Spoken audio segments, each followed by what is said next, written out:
ಚೆನ್ನಜೋರ್ಗುರಂ ಚೆನ್ನಜೋರ್ಗುರಂ ಚೆನ್ನಜೋರ್ಗುರಂ. ಬುಂದೇಲ market ಅಲ್ಲಿ ಈ ಶಬ್ದ ಕೇಳಿದ ಕೂಡ್ಲೆ ಎಲ್ಲೆಲ್ಲದ ಜನರು ಹರಿಯ ಹತ್ರ ಬರ್ತಾರೆ. ಯಾರೆಲ್ಲ ಈ ಒಂದು ಕಡ್ಲೆ ಚಾಟ್ನ ತಿಂತಾರೋ ಅವರು ಇವನ್ನ ಹೊಗಳ್ದೆ ಬಿಡ್ತಿರ್ಲಿಲ್ಲ. ಅರೆ, ಈ ಚೆನ್ನಜೋರ್ಗುರಂ ಎಷ್ಟು ರುಚಿಯಾಗಿದೆ. ಇದಕ್ಕಿಂತ ಚೆನ್ನಾಗಿರೋ ಅಂತ ಕಡ್ಲೆ ಚಾಟು ಎಲ್ಲೂ ಸಿಗಲ್ಲ ಅಣ್ಣ. ಅರೆ, ಹಾಗೆ ಇದ್ರಲ್ಲಿ ಏನಾಗ್ತೀಯ ಅಣ್ಣ? ಅರೆ ಅಣ್ಣ, ನಮ್ಮ ಸ್ಪೆಷಾಲಿಟಿನೇ ಆ ಮಸಾಲಾನೇ ಇದರಲ್ಲಿ ಟೇಸ್ಟ್ ಕೊಡೋದು. ಓ, ಒಳ್ಳೇದಣ್ಣ, ತುಂಬ ಒಳ್ಳೇದು. ನಮಗೆ 20 ರೂಪಾಯಿಗೆ ಇನ್ನೂ ಕೊಡಿ. ನಾನು ತಗೊಂಡೋಗಿ ನನ್ನ ಮಕ್ಕಳಿಗೆ ಸ್ವಲ್ಪ ಕೊಡ್ತೀನಿ. ಸರಿ ಅಣ್ಣ, ಸರಿ. ಹರಿಯ ಅಲ್ಲಿ ಓಡಾಡೋರ್ಗೆಲ್ಲ ಕಡ್ಲೆ ಚಾಟ್ನ ಮಾರ್ತಾ ಇದ್ದ. ಮತ್ತೆ ಅವನ್ಗೆ ಒಳ್ಳೆ ವ್ಯಾಪಾರ ಕೂಡ ಆಗ್ತಿತ್ತು. ಸಂದೀಪ್ ದಿನ ಹರಿಯನ ನೋಡ್ತಾ ಇದ್ದ ಮತ್ತೆ ಮನ್ಸಲ್ಲೇ ಯೋಚನೆ ಮಾಡ್ತಿದ್ದ. ಈ ಹರಿಯ ಹತ್ರ ಗಾಡಿನೂ ಇಲ್ಲ, ಅಂಗಡಿನೂ ಇಲ್ಲ, ಸಂಪಾದನೆ ಮಾಡ್ತಿದ್ದಾನೆ. ಆದ್ರೆ ನಾವು ಒಂದು ಅಂಗಡಿನ ಇಟ್ಕೊಂಡು ಕೂತ್ಕೊಂಡಿದ್ದೀವಿ. ಆದ್ರೆ ಯಾಕೋ ಗ್ರಾಹಕರು ಬರ್ತಾನೆ ಇಲ್ಲ. ನನಗನ್ಸುತ್ತೆ ಬುಂದೇಲ ನಗರದ ಜನರಿಗೆ ಚೆನ್ನ ಚಾಟ್ ಅಂದ್ರೆ ತುಂಬಾ ಇಷ್ಟ. ಅದಂತೂ ನಿಜ. ನೀವು ಕೂಡ ಯಾಕೆ ಕಡ್ಲೆ ಚಾಟನ್ನೇ ಮಾರಬಾರ್ದು? ಅರೆ, ನಾನು ಅದ್ರ ಬಗ್ಗೆನೇ ಯೋಚನೆ ಮಾಡ್ತಾ ಇದ್ದೀನಿ. ನಾಳೆನೇ ಚೆನ್ನಜೋರ್ಗುರಂ ಮತ್ತೆ ಮಸಾಲೆನ ತಗೊಂಡ್ ಬರ್ಬೇಕು. ಆಮೇಲೆ ನಾನ್ ನೋಡ್ತೀನಿ ಈ ಹರಿಯ ಹೇಗ್ ಸಂಪಾದನೆ ಮಾಡ್ತಾನೆ ಅಂತ. ಸಂದೀಪ್ ಮತ್ತೆ ಅವನ ಹೆಂಡತಿಗೆ ಅನಿಸ್ತಾ ಇತ್ತು ಕಡ್ಲೆ ಚಾಟ್ ಮಾರೋದು ಬಹಳ ಸುಲಭ ಅಂತ. ಮಾರನೇ ದಿನ ಸಂದೀಪ್ ಅವನ ಬೇಲ್ಪುರಿ ಅಂಗಡಿಯಲ್ಲಿ ಚೆನ್ನ ಚಾಟ್ ಕೂಡ ಇಟ್ಟ. ಮತ್ತೆ ಹೊರಗಡೆ ಕಡ್ಲೆ ಚಾಟ್ದು ಫೋಟೋ ಕೂಡ ಇಟ್ಟ. ಫೋಟೋ ನೋಡಿ ಒಂದ್ ಹೆಂಗಸು ಅವನ ಅಂಗಡಿ ಹತ್ರ ಬಂದ್ಲು. ಅರೆ ಅಣ್ಣ, ನೀವು ಕೂಡ ಕಡ್ಲೆ ಚಾಟ್ ಇಡಕ್ ಶುರು ಮಾಡಿದೀರಾ? ಹೌದಕ್ಕ, ನಿಮಗೆ ನಾನು ಹಾಕಿ ಕೊಡ್ಲಾ? ಹಾ ಮಾಡು. ನೀನ್ ಹೇಗ್ ಮಾಡ್ತೀಯೋ ಅದನ್ನು ಇವತ್ ನೋಡೇ ಬಿಡೋಣ. ಹರಿಯ ಅಣ್ಣ ಮಾಡೋಷ್ಟೇನ್ ಚೆನ್ನಾಗಿಲ್ಲ. ಇದಾದ್ಮೇಲೆ ಇನ್ನು ಬಹಳ ಜನ ಸಂದೀಪ್ ಅಂಗಡಿಗೆ ಬಂದ್ರು. ಮತ್ತೆ ಎಲ್ರೂ ಸಂದೀಪ್ಗೆ ಇದನ್ನೇ ಹೇಳಿದ್ರು. ಮತ್ತೆ ಸ್ವಲ್ಪ ಹೊತ್ತಾದ್ಮೇಲೆ ಹರಿಯ ಓಡಾಡ್ಕೊಂಡು ಅವ್ರ ಅಂಗಡಿ ಹತ್ರ ಹೋದಾಗ ಎಲ್ಲ ಜನರು ಅಲ್ಲೇ ಇದ್ರು. ಅರೆ ಅಣ್ಣ, ನನಗೆ 20 ರೂಪಾಯಿಗೆ ಕೊಡಿ. ನನಗೂ. ಎಲ್ಲ ಗ್ರಾಹಕರು ಅಲ್ಲಿ ಓಡೋದ್ ನೋಡಿ ಸಂದೀಪ್ ಇನ್ನೂ ಹೊಟ್ಟೆ ಹುರ್ಕೊಳ್ತಿದ್ದ. ಅರೆ, ಈ ಹರಿಯ ಕಸ್ಟಮರ್ಸ್ ಮೇಲೆ ಏನ್ ಮಾಯ ಮಾಡಿಟ್ಟಿದಾನೋ ಗೊತ್ತಿಲ್ವಾ ನಿಮ್ಗೆ? ಅವನ್ ಮಸಾಲೆಯಲ್ಲಿ ಮ್ಯಾಜಿಕ್ ಇದೆ. ನಾನು ಇದನ್ನೂ ಕೂಡ ಕೇಳಿದೀನಿ. ಇದು ಪರಂಪರೆಯಿಂದ ಬಂದಿರೋಂತ ಮಸಾಲೆ ಅಂತೆ. ಅವ್ರ ಅಜ್ಜಿ ತಾತ ಅವರೆಲ್ಲ ಮಾಡಿದ್ದಂತೆ. ಹಾಗಾದ್ರೆ ನಾನು ಏನ್ ಮಾಡೋದು? ನೀನ್ ಆ ಮಸಾಲೆ ಹೇಗ್ ಮಾಡೋದು ಅನ್ನೋದನ್ನ ಕಲ್ತ್ಕೊಂಡ್ಬಿಡು. ಎಲ್ಲ ಗ್ರಾಹಕರು ನಿನ್ ಕಡೆನೆ. ಅರೆ, ಅದನ್ನ ಕಲ್ತ್ಕೊಳ್ಳೋದು ಅಷ್ಟು ಸುಲಭನಾ? ಅಷ್ಟೊಂದ್ ಸುಲಭ ಏನಲ್ಲ. ಆದ್ರೆ ನನ್ನ ಹತ್ರ ಒಂದ್ ಐಡಿಯಾ ಇದೆ. ಮಧು ಸಂದೀಪ್ನ ಕಿವಿಯಲ್ಲಿ ಅವಳ ಐಡಿಯಾನ ಹೇಳ್ತಾಳೆ. ಮತ್ತೆ ಇಬ್ರು ನಗ್ತಾರೆ. ಮಾರನೇ ದಿನ ಹರಿಯ ಮನೆ ಮುಂದೆ 15 ವರ್ಷದ ಒಬ್ಬ ಹುಡುಗ ಭಿಕ್ಷೆ ಬೇಡಕ್ ಬಂದ. ಅವನು ಹರಿಯ ಮನೆ ಬಾಗಲ್ನ ತಟ್ಟದ. ಅರೆ ಅಣ್ಣ, ಸ್ವಲ್ಪ ಊಟ ಹಾಕಿ, 2 ದಿನದಿಂದ ಊಟ ಮಾಡಿಲ್ಲ. ಹರಿಯ ಕರುಣಾಳು. ಅವನು ಅಡಿಗೆ ಮನೆಯೊಳಗೆ ಹೋಗಿ ಆ ಮಗುಗೆ ಏನೋ ತಿನ್ನೋದಕ್ಕೆ ತಂದ. ಆ ಮಗು ಗಬಗಬ ಅಂತ ಊಟ ಮಾಡ್ದ. ಆಮೇಲೆ ಹರಿಯ ಅವನತ್ರ ಕೇಳ್ದ, ಅರೆ, ನೀನು ಒಬ್ನೇ ಇಲ್ಲಿ ಏನ್ ಮಾಡ್ತಾ ಇದೀಯಾ? ನಿಮ್ಮ ಅಪ್ಪ ಅಮ್ಮ ಎಲ್ಲಿದ್ದಾರೆ? ನನ್ನಪ್ಪ ಚಿಕ್ಕ ವಯಸ್ಸಲ್ಲಿ ತೀರ್ಕೊಂಡ್ರು. ಆಮೇಲೆ ಅಮ್ಮ ಸತ್ತು 2 ತಿಂಗಳಾಯ್ತು. ಅವತ್ತಿಂದ ಆ ಕಡೆ ಈ ಕಡೆ ಕೆಲ್ಸಕ್ಕೋಸ್ಕರ ಹುಡ್ತಾ ಇದ್ದೀನಿ. ಹಸಿವು. ಯಾರನ್ನೂ ಕೆಲಸನೇ ಕೊಡ್ತಾ ಇಲ್ಲ. ಅರೆ ಅರೆ ಅರೆ ಅಲ್ಬೇಡ ಮುನ್ನ, ನಾನಿದ್ದೀನಲ್ವಾ? ನೀನು ನನ್ನ ಜೊತೆ ಕೆಲಸ ಮಾಡ್ಕೊಂಡಿರು. ನಾನು ನಿನಗೆ ಹೊಟ್ಟೆ ತುಂಬ ಊಟ ಕೊಡ್ತೀನಿ. ಹಾಗೇನೆ ನೀನು ನನ್ನ ಜೊತೆನೆ ನಮ್ಮ ಮನೇಲೇ ಇರ್ಬೋದು, ಸರಿನಾ? ನೀವು ನಿಜವಾಗ್ಲೂ ದೇವ್ರು ನನಗೆ. ಅರೆ ಅರೆ ಅಲ್ಬೇಡ. ಹೌದು, ನಿನ್ನ ಹೆಸರೇನು? ಅದು ನನ್ನ ಹೆಸರು ಮುರಳಿ ಶರ್ಮಾ. ಸರಿ, ಇವತ್ತಿಂದ ನೀನು ನನ್ನ ಜೊತೆನೇ ಇರ್ಬೋದು. ಇಲ್ಲಿ ನಿನಗೆ ಯಾವುದೇ ಕೊರತೆನೂ ಖಂಡಿತ ಇರಲ್ಲ. ಧನ್ಯವಾದ ಅಣ್ಣ, ತುಂಬ ತುಂಬ ಧನ್ಯವಾದ. ಹರಿಯ ಅನಾಥ ಮುರಳಿಗೆ ಆಶ್ರಯ ಕೊಟ್ಟ. ಹರಿಯ ಮುರಳಿನ ಮಾರ್ಕೆಟ್ಗೂ ಕರ್ಕೊಂಡು ಹೋಗ್ತಿದ್ದ, ಮತ್ತೆ ಮನೆಯಲ್ಲಿ ಸ್ವಲ್ಪ ಚಿಕ್ಕ ಪುಟ್ಟ ಕೆಲ್ಸನೂ ಕೊಡ್ತಿದ್ದ. ತಕೋ, 1 kg ಟೊಮೆಟೊ ತಗೊಂಡ್ಬಾ. ಆಮೇಲೆ 10 ರೂಪಾಯಿ ನೀನೇ ಇಟ್ಕೋ. ನಿನಗೇನಾದ್ರೂ ತಿನ್ಬೇಕು ಅನ್ಸಿದ್ರೆ ತಿನ್ಬಿಡು. ಧನ್ಯವಾದ ಅಣ್ಣ. ಸ್ವಲ್ಪ ದಿನದಲ್ಲೇ ಮುರಳಿ ಹರಿಯ ಜೊತೆ ಚೆನ್ನಾಗಿದ್ದ. ಹರಿಯ ಯಾವಾಗ್ಲೂ ಅವನ್ ಮಸಾಲೆನ ಅಡ್ಗೆ ಮನೆ ಬಾಗ್ಲು ಹಾಕೊಂಡು ಮಾಡ್ತಿದ್ದ. ಆದ್ರೆ ಒಂದಿನ ಮುರಳಿ ಅಡ್ಗೆ ಮನೆ ಕಿಟಕಿಯಿಂದ ಎಲ್ಲ ನೋಡ್ಕೊಂಡ್ಬಿಟ್ಟ. ಸ್ವಲ್ಪ ಹೊತ್ತಾದ್ಮೇಲೆ ಮುರಳಿ ಹರಿಯ ಹತ್ರ ಬಂದ. ನಾನು ಹೋಗ್ತಾ ಇದ್ದೀನಿ. ಆದ್ರೆ ಎಲ್ಲಿಗೆ? ಆದ್ರೆ ಇವತ್ತು ಬಜಾರಲ್ಲಿ ನನಗೆ ನನ್ನ ಅಕ್ಕ ಸಿಕ್ಕಿದ್ರು. ಆದ್ರೆ ಯಾರು? ಅದೇ ಮಧು ಅಕ್ಕ. ಅವರಿಗೆ ಬೇಲ್ಪುರಿ ಅಂಗಡಿ ಇದೆ. ಅರೆ, ಅಂದ್ರೆ ನೀನು ಸಂದೀಪಿಗೆ ನೆಂಟ್ರ? ಆದ್ರೆ ಯಾಕೆ ಎಲ್ಲೇ ಇಲ್ಲ? ಅದು ನಾನು ಅಕ್ಕನ ಮಾರ್ಕೆಟಲ್ಲಿ ನೋಡಿದೆ. ಅಮ್ಮನ ಬಗ್ಗೆ ಹೇಳ್ದಾಗ ಅಕ್ಕ ಜೋರಾಗಿ ಹತ್ಬಿಟ್ರು. ಅವರು ನನ್ನನ್ನು ಅವ್ರ ಜೊತೆನೇ ಇಟ್ಕೊಳ್ತೀನಿ ಅಂತ ಹೇಳ್ಬಿಟ್ರು. ಇನ್ನು ನಾನು ನಿಮಗೆ ಭಾರವಾಗಿರೋದ್ರಲ್ಲಿ ಇಷ್ಟ ಇಲ್ಲ. ನೀವು ಏನು ಮಾಡಿದಿರೋ ಅದಕ್ಕೆ ತುಂಬ ಧನ್ಯವಾದ. ಪರವಾಗಿಲ್ಲ ಪರವಾಗಿಲ್ಲ. ಹರಿಯಾಗ್ ಗೊತ್ತಾಯ್ತು ಏನೋ ಒಂದಿದೆ ಅಂತ. ಮುರಳಿನ ಮಧು ಕಳ್ಸಿದ್ದ ಹರಿಯ ಮಸಾಲಾನ ಕಲ್ತ್ಕೊಂಬರ್ಲಿ ಅಂತ. ಮುರಳಿ ಮತ್ತೆ ಮಧು ಅದೇ ಮಸಾಲೆ ಮಾಡಿದ್ರು. ಒಂದ್ಸಲ ತಿಂದ್ರೆ ಪುನಃ ಪುನಃ ಬಂದು ಕೊಡಿ ಅಂತ ಕೇಳ್ತೀರಾ ನೀವು? ಸ್ಪೆಷಲ್ ಜೋರ್ ಗರಂ. ಒಂದ್ಸಲ ಬಂದು ತಿಂದು ನೋಡಿ. ಒಂದನ್ ಮಾಡಿ ಅಣ್ಣ, ನೋಡೇ ಬಿಡೋಣ ನಿಮ್ ಸ್ಪೆಷಲ್ ಮಸಾಲೆನ.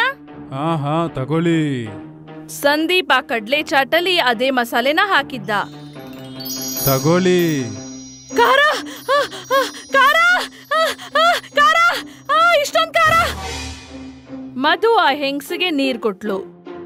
ಅಯ್ಯೋ, ಇದೇನ್ ಸ್ಪೆಷಲ್ ಮಸಾಲೆನಾ ಇಲ್ಲ ಬರೀ ಮೆಣಸಿನ್ಕಾಯಿ ಖಾರನಾ? ನೀವೇನು ನನ್ನನ್ನ ಸಾಯಿಸ್ಬೇಕು ಅಂತಿದ್ದೀರಾ? ಅಬ್ಬಾ! ಆದ್ರೆ ಆ ಹೆಂಗ್ಸು ಸಂದೀಪ್ ಮತ್ತೆ ಮಧುಗೆ ಚೆನ್ನಾಗಿ ಬೈದು ಹೊರಟ್ಬಿಟ್ಲು. ಸಂದೀಪ್ ಮತ್ತೆ ಮಧು ಮುರಳಿ ಕಡೆ ನೋಡಿದ್ರು. ಆದ್ರೆ ನಾನು ಹೇಳೋದ್ನೆಲ್ಲ ಸರಿಯಾಗಿ ಹೇಳ್ದೆ. ಆಗ ಅಲ್ಲಿ ಹರಿಯ ಬಂದ. ಇಲ್ಲಿ ನೋಡಪ್ಪ ಹುಡುಗ, ನೀನ್ ಹೇಳಿದ್ದು ಸರಿನೇ. ಆದ್ರೆ ನಾನ್ ಮಾಡಿದ್ದು ತಪ್ಪು. ನನಗೆ ಮೊದಲೇ ಗೊತ್ತು ಇದ್ರಲ್ಲೇನೋ ತಪ್ಪಿದೆ ಅಂತ. ಯಾಕಂದ್ರೆ ನಿನ್ ಶರೀರ ಅಷ್ಟು ದಪ್ಪ ಇದೆ. ಎಲ್ಲಾದ್ರೂ ಬಡ ಹುಡುಗ ಇಷ್ಟು ದಪ್ಪ ಇರ್ಲಿಕ್ಕೆ ಸಾಧ್ಯನಾ? ಅರೆ ಸಂದೀಪ್, ನಾನು ಯೂಸ್ ಮಾಡೋ ಮಸಾಲೆ ಯಾವುದು ಅಂತ ನಿನಗೆ ಗೊತ್ತಾಗ್ಬೇಕಲ್ವಾ? ಆದ್ರೆ ಅದಂತೂ ಸಾಧ್ಯನೇ ಇಲ್ಲ. ಆದ್ರೆ ಹರಿಯ ತುಂಬಾ ಬುದ್ಧಿಶಾಲಿಯಾಗಿದ್ದ. ಅವನ್ ಮಸಾಲೆ ರಹಸ್ಯನ ರಹಸ್ಯವಾಗೇ ಇಟ್ಟ. ಬೀಕು ಒಂದು ಸಣ್ಣ ಕುಟುಂಬದವನಾಗಿದ್ದ. ಅವನಿಗೆ ಅವನ ಹೆಂಡತಿ ಮಧು ಮತ್ತೆ ಮಗಳು ಮೀರಾ ಇದ್ಲು. ದಿನೇ ದಿನೇ ನಿಮ್ಮ ಸಂಪಾದನೆ ಕಮ್ಮಿ ಆಗ್ತಾ ಹೋಗ್ತಿದೆ. ನೀವು ಈ ಚಾಟ್ ವ್ಯಾಪಾರನ ಬಿಟ್ಟು ಯಾವ್ದಾದ್ರೂ ಕೆಲ್ಸಕ್ ಹೋಗ್ಬೇಕಾಗತ್ತೆ ರೀ. ಕೊನೆ ಪಕ್ಷ ಅದರಿಂದ ನಮ್ ಹೊಟ್ಟೆನಾದ್ರೂ ತುಂಬತ್ತೆ. ನಿಂಗಂತೂ ಗೊತ್ತೇ ಇದೆ, ನಾನು ಬಹಳ ವರ್ಷದಿಂದ ಈ ಚಾಟಿನ ಅಂಗಡಿ ಹಾಕಿದೀನಿ.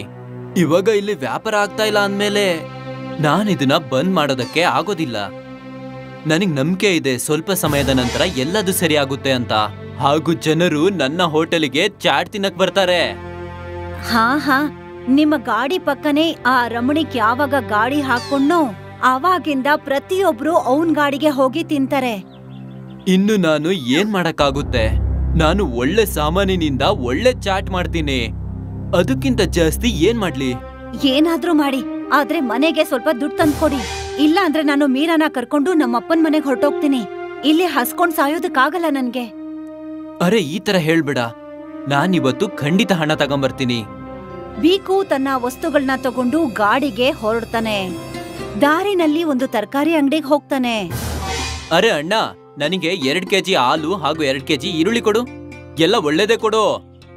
ಅರೆ ಅಣ್ಣ, ನಿಂದು ಚಾಟಿನ ಅಂಗಡಿ ಇದೆ ಅಲ್ವಾ? ಮತ್ತೆ ಒಳ್ಳೆ ಇರುವ ಹಾಲು ಈರುಳ್ಳಿ ಯಾಕೆ ತಗೊಳ್ತೀಯಾ? ನಿನಗಂತೂ ಕೊಳ್ತಗಿರೋ ಆಲೂಗಡ್ಡೆನೂ ನಡೆಯುತ್ತಲ್ವಾ? ಅದನ್ನ ನಾನ್ ನಿನಗೆ ಕಡಿಮೆ ಬೆಲೆಯಲ್ಲಿ ಕೊಡ್ತೀನಿ, ಯೋಚನೆ ಮಾಡು. ಇಲ್ಲ, ಈ ಚಾಟಿನ ಅಂಗಡಿ ನನ್ನ ಪ್ರತಿನಿತ್ಯದ ರೊಟ್ಟಿ. ಇದಕ್ಕೆ ನಾನು ಮೋಸ ಮಾಡಕ್ಕಾಗೋದಿಲ್ಲ. ನೀನ್ ನನಗೆ ಒಳ್ಳೇದಾಗಿರುವ ಹಾಲು ಹಾಗೂ ಈರುಳ್ಳಿ ಕೊಡು. ಸರಿ. ಆಗ ಅಲ್ಲಿಗೆ ರಮಣಿಕ್ ಕೂಡ ಬರ್ತಾನೆ. ನನಗೆ 3 kg ಹಾಲು ಹಾಗೂ 3 kg ಈರುಳ್ಳಿ ಕೊಡು.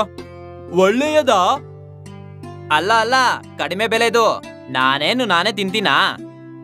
ಆದ್ರೆ ಅಣ್ಣ, ನೀನು ನಿನ್ನ ಗ್ರಾಹಕರಿಗೆ ಇದನ್ನೇ ತಿನ್ನಿಸ್ತೀಯ ಅಲ್ವಾ? ಇದು ಒಳ್ಳೆಯದಲ್ಲ. ಅರೆ ಯಾವ್ದು ಒಳ್ಳೇದು ಯಾವ್ದು ಕೆಟ್ಟದು ಇದನ್ನ ನೀನು ನನಗ್ ಕಲಿಸ್ಬೇಡ. ನಂದು ನಾನ್ ನೋಡ್ತೀನಿ. ನೀನು ನಿನ್ನ ಅಂಗಡಿಯಲ್ಲಿ ಒಳ್ಳೆ ಹಾಲು ಹಾಗೂ ಈರುಳ್ಳಿದು ಚಾಟ್ ಮಾಡು, ಹಾಗೂ ನೀನೇ ತಿನ್ಕೋ. ಹೇಗಿದ್ರು ನಿನ್ನ ಅಂಗಡಿಯಲ್ಲಿ ಯಾರು ಬರ್ತಾರೆ ಅಲ್ವಾ?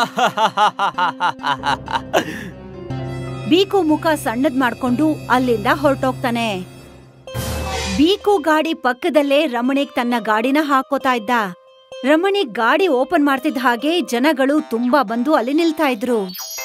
ಆದ್ರೆ ಬೀಕು ಗಾಡಿ ಹತ್ರ ಯಾರು ಬರ್ತಾ ಇರ್ಲಿಲ್ಲ. ಬನ್ನಿ ಬನ್ನಿ, ಟೇಸ್ಟಿಕರ ಚಾಟ್ ತಿನ್ನಿ. ಸಮೋಸಾ ಚಾಟ್, ಆಲೂ ಚಾಟ್, ಪಾಪಡಿ ಚಾಟ್, ದಹಿ ಚಾಟ್. ಬೀಕು ತುಂಬಾ ಜೋರಾಗಿ ಕರೀತಾ ಇದ್ದ. ಆದ್ರೂ ಕೂಡ ಅವನ ಗಾಡಿಗೆ ಚಾಟ್ ತಿನ್ನೋದಕ್ಕೆ ಯಾರು ಹೋಗ್ತಾ ಇರ್ಲಿಲ್ಲ. ಆದ್ರೆ ರಮಣಿ ಗಾಡಿ ಮುಂದೆ ಮಾತ್ರ ಜನಗಳ ಲೈನ್ ನಿಂತಿರ್ತಿತ್ತು. ಆರಾಮ್ ಮೊದ್ಲು ನನಗ್ ಕೊಡಿ.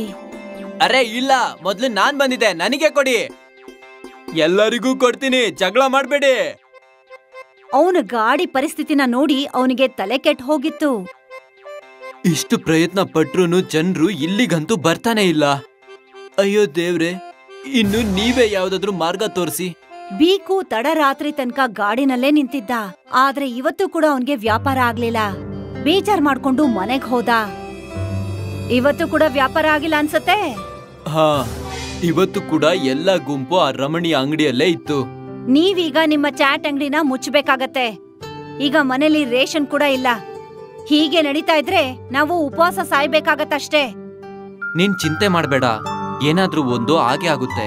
ಇದೇ ಮಾತನ್ನ 6 ತಿಂಗಳಿಂದ ಹೇಳ್ತಿದ್ದೀರಾ, ಇಲ್ಲಿವರೆಗೂ ಏನು ಬದ್ಲಾಗಿಲ್ಲ.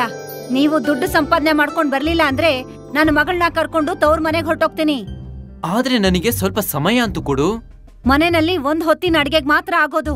ನಾಳೆ ಹೊತ್ತಿಗೆ ದುಡ್ಡು ತಂದ್ರೆ ಸರಿ, ಇಲ್ಲ ಅಂತಂದ್ರೆ ಆಮೇಲೆ ನೀವು ಒಂಟಿಯಾಗಿರ್ಬೇಕಾಗತ್ತೆ. ನಾನು ನನ್ ಮಗಳು ಹಸ್ವಿಂದ ಒದ್ದಾಡೋದನ್ನ ನೋಡೋದಕ್ಕಾಗಲ್ಲ. ಹೇಗೋ ಮಾಡಿ ನನ್ ತಂದೆ ನಮ್ಮಿಬ್ಬರನ್ನೂ ಸಾಕ್ತಾರೆ. ಸರಿ. ಒಂದು ಕಡೆ ಬೀಕು ವ್ಯಾಪಾರ ಆಗಿಲ್ಲ ಅಂತ ತಲೆ ಕೆಡಿಸ್ಕೊಂಡಿದ್ದ. ಮತ್ತೆ ಇನ್ನೊಂದು ಕಡೆ ತನ್ನ ಹೆಂಡತಿ ಅವನ್ ತಲೆನೋವ್ನ ಇನ್ನೂ ಜಾಸ್ತಿ ಮಾಡ್ತಾ ಇದ್ಲು. ಮಾರನೇ ದಿನ ಬೀಕು ಪ್ರತಿದಿನದ ಹಾಗೆ ಚಾಟ್ಗೆ ರೆಡಿ ಮಾಡ್ಕೋತಾನೆ. ಮತ್ತೆ ತನ್ನ ಗಾಡಿ ಕಡೆ ಹೊರಡ್ತಾನೆ. ದಾರಿನಲ್ಲಿ ಆಲೂಗಡ್ಡೆ ಮಾರೋನು ಅವನನ್ನ ಕರೀತಾನೆ. ಅರೆ ಅಣ್ಣ, ಇವತ್ತು ಆಲೂ ಈರುಳ್ಳಿ ಬೇಡವಾ? ಬೇಡ ಅಣ್ಣ, ನೆನ್ನೆದೇ ಆಲೂ ಈರುಳ್ಳಿ ಉಳಿದಿದೆ. ಸರಿ. ಬೀಕು ತನ್ನ ಗಾಡಿಗೆ ಹೋಗ್ತಾನೆ. ಪ್ರತಿದಿನದ ಹಾಗೆ ಗಾಡಿನ ಹಾಕೋತಾನೆ. ಪಕ್ಕದಲ್ಲೇ ರಮಣಿ ಕೂಡ ಗಾಡಿ ಓಪನ್ ಮಾಡ್ತಾನೆ. ರಮಣಿ ಗಾಡಿಗೆ ಜನಗಳು ಬರೋದಕ್ಕೆ ಶುರುವಾಗಿರ್ತಾರೆ. ಸ್ವಾದಿಷ್ಟವಾದ ಚಾಟ್ ತಗೊಳ್ಳಿ. ಆಲೂ ಚಾಟ್, ಸಮೋಸಾ ಚಾಟ್, ಪಾಪಡಿ ಚಾಟ್, ದಹಿ ಚಾಟ್, ಬನ್ನಿ ಬನ್ನಿ. ಅವನು ಕೂಗಿದ್ರು ಕೂಡ ಏನೂ ಉಪಯೋಗ ಆಗೋದಿಲ್ಲ. ಯಾವ್ದೇ ಗಿರಾಕಿ ಅವನ್ ಗಾಡಿಗೆ ಬರೋದೇ ಇಲ್ಲ. ಅವನಿಗೆ ಬೇಜಾರಾಗತ್ತೆ. ಅವನ್ ಕಣ್ಣಲ್ಲಿ ನೀರ್ ಬರೋದಕ್ ಶುರುವಾಗತ್ತೆ. ಅಯ್ಯೋ ದೇವ್ರೆ, ಇದ್ ಎಂತ ದಿನನ ತೋರಿಸ್ತಾ ಇದ್ದೀರಾ? ಒಂದ್ ವೇಳೆ ನಾನ್ ಇವತ್ತು ಮನೆಗ್ ಹಣ ತಾಂಡೋಗಿಲ್ಲ ಅಂದ್ರೆ ತಿನ್ನೋದಕ್ಕೆ ಏನು ಉಳಿಯೋದಿಲ್ಲ. ಹಾಗೂ ಮಧು ಮೀರನ ಕರ್ಕೊಂಡು ತವ್ರ ಮನೆಗ್ ಹೋಗ್ಬಿಡ್ತಾಳೆ. ತಿಳಿತಾನೆ ಇಲ್ಲ ಏನ್ ಮಾಡೋದು ಅಂತ. ಅದೇ ಸಮಯಕ್ಕೆ ಬೀಕು ಗಾಡಿಗೆ ಒಂದ್ ಹೆಂಗ್ಸ್ ಬರ್ತಾರೆ. ಏನಾಯ್ತು ಪುಟ್ಟ, ಯಾಕಪ್ಪ ಅಳ್ತಿದ್ಯಾ ನೀನು? ಇವಾಗ ಏನ್ ಹೇಳಲಿ ಅಮ್ಮ, ಪರಿಸ್ಥಿತಿನೇ ಹಾಗಾಗಿದೆ. ಎಲ್ಲದು ಚೆನ್ನಾಗೆ ಮಾಡಿದ್ರೂನು ಯಾವುದು ಒಳ್ಳೇದೇ ಆಗ್ತಾ ಇಲ್ಲ. ನಾನು ಒಳ್ಳೆಯ ವಸ್ತುವನ್ನೇ ತಗೊಂಬರ್ತೀನಿ, ಆದ್ರೂ ಗ್ರಾಹಕರು ಆ ರಮಣಿಯ ಅಂಗಡಿಯಿಂದನೇ ಚಾಟ್ ತಿಂತಾರೆ. ನನ್ನ ಕುಟುಂಬ ಅಂತೂ ಉಪವಾಸನೆ ಸಾಯುವ ಪರಿಸ್ಥಿತಿ ಬಂದಿದೆ.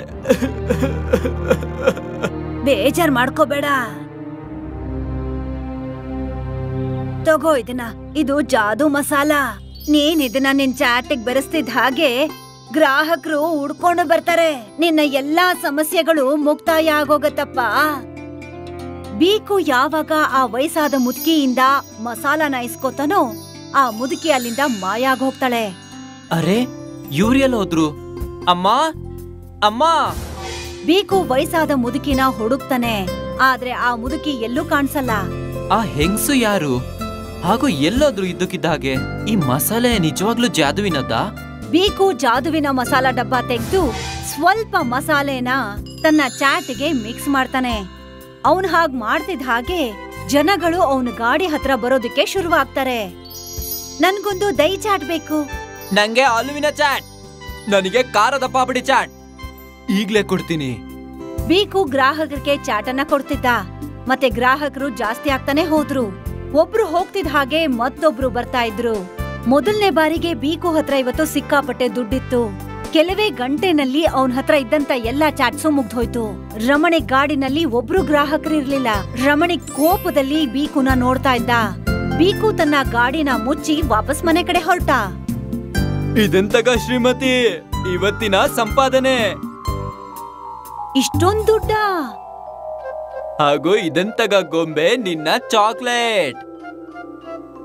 ಅಮ್ಮ ಇಲ್ಲಿ ನೋಡು, ಅಪ್ಪ ನನ್ಗೆ ಚಾಕ್ಲೇಟ್ ತಂದಿದ್ದಾರೆ, ನನ್ನ ಮುದ್ದಿನ ಅಪ್ಪ. ಇಷ್ಟೊಂದ್ ದುಡ್ಡನ್ನ ಎಲ್ಲಿಂದ ತಂದ್ರಿ? ಅಂಗಡಿಯಿಂದ ಸಂಪಾದನೆ ಮಾಡಿ ತಗೊಂಬಂದಿದೀನಿ. ಬೀಕು ಮಧುಗೆ ಜಾದುವಿನ ಚಾಟ್ ಮಸಾಲಾ ಬಗ್ಗೆ ಹೇಳ್ದ. ವಾ, ಇದಂತೂ ಒಳ್ಳೆ ವಿಷಯ ಅಲ್ವೇನ್ರಿ? ಅರೆ, ಇನ್ನು ನಮ್ದು ಒಳ್ಳೆ ದಿನ ಬಂದ್ಬಿಡ್ತು. ಇನ್ಮುಂದೆ ಯಾವತ್ತು ಖಾಲಿ ಕೈಯಲ್ಲಿ ವಾಪಸ್ ಬರೋದಿಲ್ಲ. ಒಂದ್ ವೇಳೆ ಆ ಜಾದುವಿನ ಮಸಾಲಾ ಮುಗ್ದೋದ್ರೆ ಆಗ?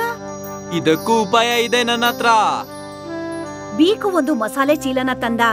ಆಮೇಲೆ ಆ ಜಾದುವಿನ ಮಸಾಲಾನ ಆ ಚೀಲಕ್ ಹಾಕ್ತಾನೆ. ಇಡೀ ಚೀಲ ಹೊಳಿಯೋಕ್ ಶುರುವಾಗತ್ತೆ. ಬಾಪ್ರೇ, ಇನ್ನು ಈ ಎಲ್ಲಾ ಮಸಾಲೆ ಜಾದುವಿನ ಮಸಾಲೆ.